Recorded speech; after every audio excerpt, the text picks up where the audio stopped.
বাইরে গিয়ে খেলবো। আপনি যে চিত্রটা দেখেন এখন বাচ্চারা কি করে, বাচ্চা স্কুল থেকে আসে ওই গেজেট হাতে, জাস্ট পড়াটুক সময়টুক পড়া করে ওইটা আবার হাতে। সো এই যে ডিফারেন্সটা হবে, এটা একটা তো কারণ আছে কেন ওরা এরকম হলো, আউটডোর আসতে চায় না কেন, আউটডোর আসার কোনো জায়গা নেই। So this is something that আমার মনে হয় এর চেয়ে ভালো উদ্যোগ আর হতে পারে না। আমার মনে হয় যে ওনার যে ভিশন শুনলাম আমি পাশে বসে থেকে, উনি যদি আর 6টা মাস কাজ করতে পারেন, আমরা দেখব যে বেশ এই এরিয়া ওয়াইজ ঢাকা শহরের চিত্র অনেকটা বদলে যাবে যদি উদ্ধার করতে পারেন উনি। অ্যান্ড আমি আশা করবো যে তোমাকে আল্লাহ তাকে সহায় হোক, আল্লাহ তার সাথে এই জিনিসটা সেটা ঠিকমতো করতে পারে, প্লাস প্রশাসনিক যেই কাজ যেটা করার। সো আমি আসলে আজকে এসে যদি প্রত্যেকটা খালি আপনি জাস্ট চিন্তা করেন যে এই মাঠটা যদি আপনার অ্যাটলিস্ট কত ফ্যামিলি, হাজার হাজার ফ্যামিলি বাচ্চারা কিন্তু আসতে পারবে যারা আসতে চায় আর কি। সো এই সারাউন্ডিং যে আছে এর বাইরে যারা যে বনানী কত বাসা আছে।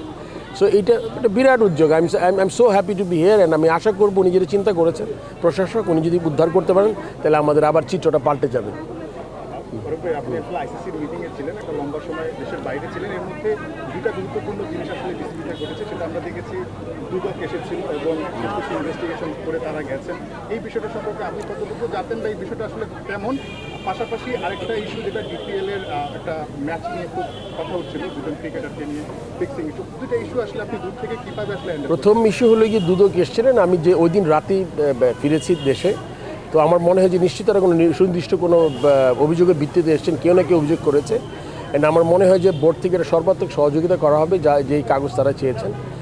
আমাদের অলরেডি কাজ শুরু করেছে আমাদের সিইও, তাকে আমি বলেছি যে ওরা যে যা যা কোয়েরি দিয়ে গেছে ওটাকে যাতে ফুলফিল করে, এটা এক। আর এই মুহূর্তে এক্স্যাক্টলি বলা যাবে না এক্স্যাক্টলি তারা অনুসন্ধানটা কতদূর, ওনারা সময় বলে দিবে এই কতটা অনুসন্ধান। আর আপনার যে জিনিসটা বলেছেন আপনি দেখবেন যে আমরা এবার এই পাতানো খেলাটা third division, second division, first ডিভিশনে সিগনিফিকেন্টলি কমেছে। আর এটা কিন্তু একবার বন্ধ হয়ে যায়নি, কেননা আপনি জানেন যে কিছু কিছু টিম যারা আছে তারা কোয়ালিফাইংয়ে 2টা করে টিম উঠেছে, ওটা উদ্দেশ্য নিয়ে উঠেছে। এই টিমগুলোকে আপনি মনে করেন যে তারা যেই খেলাগুলো খেলছে, এখনও কিছু খেলা থাকবে, বাট আমাদের অত্যন্ত দৃষ্টি থাকবে। আপনি জানেন পাতনা খেলা হলে ওই খেলার কোনো দিন আপনি ভালো প্লেয়ার পাবেন না, বিকজ আপনার বেস্ট প্লেয়ারকে আপনি বলবেন আজকে ডাক করে আউট হতে, আপনার বেস্ট বোলারকে বলবেন আমরা ওয়াইড নো করে উইকেট না নিতে। সো আসলে এটা কোনো খেলা না। সো এইটা আমরা চেষ্টা করবো যাতে আমরা এটা সময় লাগবে আমাদের, খুব জরুরি। আমরা এটা একটা কমিটি, আমার মনে টেকনিক্যাল কমিটি একটা কমিটি আছে, আমি এসেছি 2-3 দিন হয়েছে। সো এর মধ্যে আমরা চেষ্টা করবো এটার একটা ইনভেস্টিগেশন করে যেটা হয়, যদি ইনভেস্টিগেশনে কিছু পাওয়া যায় ডেফিনেটলি শাস্তির ব্যবস্থা করবো আমরা। ফারুক ভাই, ঢাকা প্রিমিয়ার লিগের লাস্ট কোয়েশ্চেন। হ্যাঁ জি, আমাদের একজন ন্যাশনাল ক্রিকেটার, ওনার সঙ্গে আমার গতকালকে কথা হয়েছে।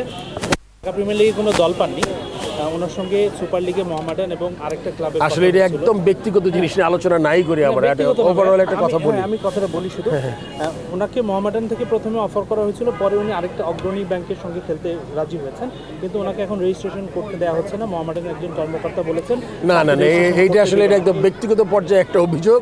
এটা যদি আমার কাছে আসে বা বোর্ডে আসে এরকম কিছু, মেহেদী মারুফ যিনি বোর্ডকে জানায়, তাহলে ডেফিনেটলি আমরা চেষ্টা করবো। যেটা তো কাগজে জোর করে কিছু করা যাবে না। আমার মনে হয় প্রত্যেকের স্বাধীনতা আছে কোথায় খেলবেন, যদি নিয়মের মধ্যে থেকে তারা ওইভাবে কাজটা করতে পারে। অনেকটা নস্টালজিক হয়ে যাচ্ছে, আমরা অনেকে বিটিভিতে খেলা দেখতে হচ্ছে। পরে আপনারা যখন খেলতেন তখন আমরা বিটিভিতে খেলা দেখতাম, মাঝখানে আবার ওই খবরের বিরতি থাকলে সেই থাকতো, বিরক্ত হতাম মাঝে মধ্যে, আবার সেই যুগে ফিরে গেলাম। কোনো কারণে কি মনে হচ্ছে যে ক্রিকেটের ব্র্যান্ড ভ্যালু একটু কমে যাচ্ছে, আগ্রহ হারাচ্ছে? এটা আসলে তাইলে আরেকটু গোড়ার থেকে বলতে হবে আর কি, যে আপনি জানেন যে এখন সময়টা খুবই ইন্টারন্যাশনাল অ্যান্ড ডোমেস্টিক সব জায়গায় কিন্তু মন্দা চলছে। আপনি জানেন যে আইসিসিতেও আপনার আমাদের যেই আইসিসির গ্লোবাল ইভেন্ট যারা করে, যে জিও স্টার, তারাও কিন্তু মনে করেন বিকজ অফ কি বলবো আমি, এটা তো স্পন্সর রিলেটেড জিনিসটা, সেই জন্য কিন্তু আপনার একটু সময় খারাপ যাচ্ছে। আমাদের দেশ তো আরও জানেন যে পট পরিবর্তনের পরে আমরা স্বাধীন দেশের একটু সময় লাগছে, বাট আমাদের বিটিভি খেলা দেখছে, এটা অনেক ধন্যবাদ তাদের কিন্তু আপনি বিটিভির স্লট পাওয়া খুব ডিফিকাল্ট। স্পেশাল থ্যাঙ্কস টু সচিব মহোদয়া যেখানে আছেন, ওনাকে যোগাযোগ করেছিল বোর্ড থেকে।